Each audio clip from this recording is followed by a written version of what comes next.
હવે વાત કરવાની છે ગરમી અને હીટવેવની। આમ જોવા જઈએ તો આપણે ફેબ્રુઆરી દરમિયાન તાપમાન છે નોર્મલ કરતાં 2 ડિગ્રી નીચું રહ્યું હતું। માર્ચ મહિનાની અંદર હીટવેવનો એક રાઉન્ડ આવ્યો, એ પછી માવઠાને કારણે આપણું તાપમાન છે એ નોર્મલ કરતાં 2 ડિગ્રી નીચું હતું।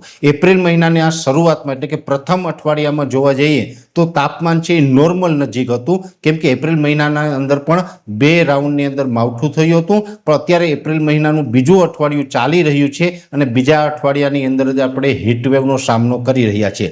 જેવી રીતે આપણે અગાઉથી આગાહી આપી હતી કે 9 થી 15 એપ્રિલ દરમિયાન એક હીટવેવનો રાઉન્ડ આવશે, એ જ રીતે અત્યારે આપણે બધા વિસ્તારની અંદર હીટવેવનો રાઉન્ડ ચાલી રહ્યો છે। સ્વાભાવિક રીતે જ્યારે અમે હીટવેવની વાત કરતા હોય ત્યારે તમારે એક વાત નોટ કરી લેવાની છે કે જ્યારે હીટવેવ હોય એટલે કમસે કમ તાપમાન છે 40 ડિગ્રી કરતાં તો ઉપર રહેવાનું છે। ને એવી જ રીતે અત્યારે 40 થી 42 ડિગ્રીની રેન્જમાં તાપમાન છે। આઇસોલેટેડ વિસ્તારમાં આજે એટલે કે 13 એપ્રિલ 2026ના રોજ તાપમાન 42 પ્લસ પણ જોવા મળ્યું છે, એટલે ઘણા વિસ્તારમાં 42 પ્લસ પણ થઈ ગયું છે।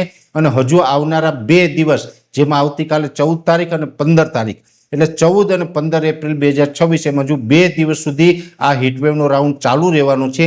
જો કે 16 તારીખથી આપણે આંશિક રાહત મળશે, જો કે 16 તારીખથી આંશિક રાહત મળશે એટલે માત્ર 1 ડિગ્રી તાપમાનનો ઘટાડો થશે। અમુક વિસ્તારમાં 2 ડિગ્રી ઘટશે, પણ તાપમાનમાં મોટો ઘટાડો નથી થવાનો। એટલે સામાન્ય રીતે અત્યારે જે આપણે તાપમાનનો સામનો કરી રહ્યા છીએ એમાં 1 થી 2 ડિગ્રીનો ઘટાડો થાય તો એનાથી બહુ આપણે કંઈ અહેસાસ થતો નથી કે તાપમાન ઘટ્યું। એટલે તાપમાન છે હજુ પણ આપણે કન્ટિન્યુ રહેવાનું છે। 16 થી 21 એપ્રિલ 2026 દરમિયાન તાપમાનમાં 1 ડિગ્રી અથવા તો અમુક વિસ્તારમાં 2 ડિગ્રીનો ઘટાડો થશે અને 21 તારીખ પછી એટલે કે 22 તારીખથી ફરીથી તાપમાન ઉચકાશે અને એ તાપમાન છે આમ તો કન્ટિન્યુ 30 એપ્રિલ સુધી રહેવાનું છે। જો કે 30 એપ્રિલ પહેલા એટલે કે 27, 28, 29, 30 એપ્રિલ એ દરમિયાન કદાચ છૂટાછવાયા અમુક વિસ્તારમાં વરસાદની ઝાપટા પણ પડી શકે, માવઠું પણ થઈ શકે।